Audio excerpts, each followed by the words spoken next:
আজি আমি দুখ পাওঁ যেতিয়া কংগ্ৰেছ দলৰ নেতাই কয় নৰেন্দ্ৰ সাৰেন্দ্ৰ। নৰেন্দ্ৰ মোদীয়ে যুদ্ধ কৰিব যোৱা নাই, যুদ্ধ ভাৰতৰ সেনাই কৰিছে, ভাৰতৰ স্বাভিমানৰ কাৰণে যুদ্ধ কৰিছে। 26 গৰাকী বিধৱা মানুহৰ কপালৰ পৰা শিৰৰ সেন্দুৰ মচি দিয়াৰ প্ৰতিশোধ ল'বলৈ ভাৰতৰ সেনাবাহিনীয়ে পাকিস্তানক আক্ৰমণ কৰিছে। কোনোবাই সোধে নেকি যে আপোনাৰ কিমান ক্ষতি হ'ল? আমিতো ক্ষতি যদি হৈছে লুকাই ৰখাটো হৈছে ভাৰতৰ দায়িত্ব, কিন্তু আমাৰ নেতাই কৈছে নহয়, ক্ষতিটো প্ৰথম হোৱাৰ কথাই নাই। যদি মই ধৰি লৈছো ক্ষতি হৈছে, তাক আমি কম নেকি যাতে পাকিস্তানৰ টিভিত ওলাই থাকিব পাৰে? পাকিস্তানে আজিলৈকে স্বীকাৰ কৰিছে নেকি পাকিস্তানৰ কেইখন এয়াৰপ্লেন ভাৰতে শ্বটডাউন কৰিলে? পাকিস্তানে আজিলৈকে তেওঁলোকৰ ফুটেজ দেখুৱাইছে নেকি? অৰ্থাৎ ৰাহুল গান্ধীক লাগে যে কেইখন যুদ্ধ জাহাজ পাকিস্তানে ক্ষতি কৰিল। তেওঁক এইটো নালাগে যে ভাৰতে পাকিস্তানক কি ক্ষতি কৰিল।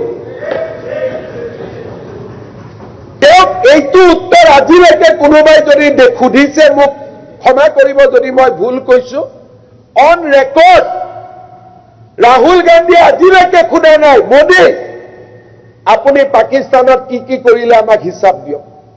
আমি হিচাপ দিলো এটা। তেওঁ সুধি আছে যে আমাৰ কি কি ক্ষতি হ'ল হিচাপ দিয়ক। ইমান ডাঙৰ দেশৰ বিৰুদ্ধে কথা ক'ব পৰা নেতা খুব সম্ভৱ ভাৰতীয় ৰাজনীতিত আজিলৈকে জন্ম হোৱা নাই। নৰেন্দ্ৰ সাৰেন্দ্ৰ, তাৰমানে ইণ্ডিয়া সাৰেন্দ্ৰ, ইণ্ডিয়ান আৰ্মি সাৰেন্দ্ৰ। আৰু তাৰ পিছত আমি কৈছো আমি জয় হিন্দ যাত্ৰা উলিয়াইছো। জয় হিন্দ যাত্ৰা মানে কি? To demoralize Indian army.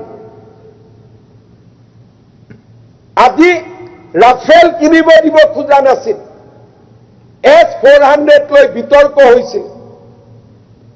মই মাননীয় সদনক জনাব খোজো, there is a ISI module আমাৰ সংসদসকলক যাক যেনেকে পাৰে, সকলোতো বিকাও নহয়, যিসকল বিকাও তেওঁলোকক পাৰ্লিয়ামেণ্টাৰী ডেমক্ৰেচিৰ জৰিয়তে কেনেকে ভাৰতক দুৰ্বল কৰিব পাৰে তাৰ কাৰণে ISI ট্ৰেইনিং দিয়ে।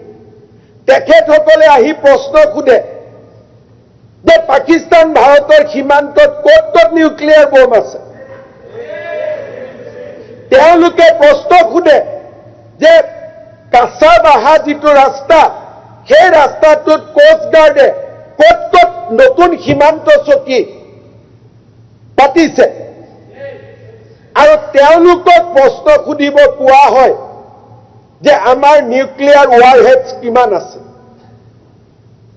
আজি আপোনালোকে চাব, post operation Sindoor Congress is more popular in Pakistan then India. Congress is getting more airtime in Pakistan, not in India. Every day, Pakistani television is broadcasting the statement of our honorable leader of opposition, Rahul Gandhi. While Indian media is trying to defend India,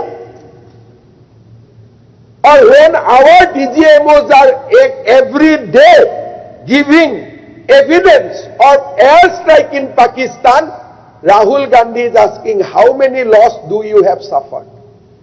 Is it the question?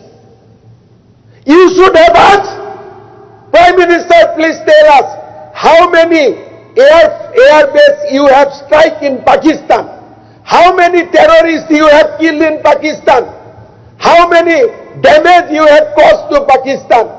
But unfortunately, our great leader Rahul Gandhi is asking how many losses you have suffered during the Operation Sindhu.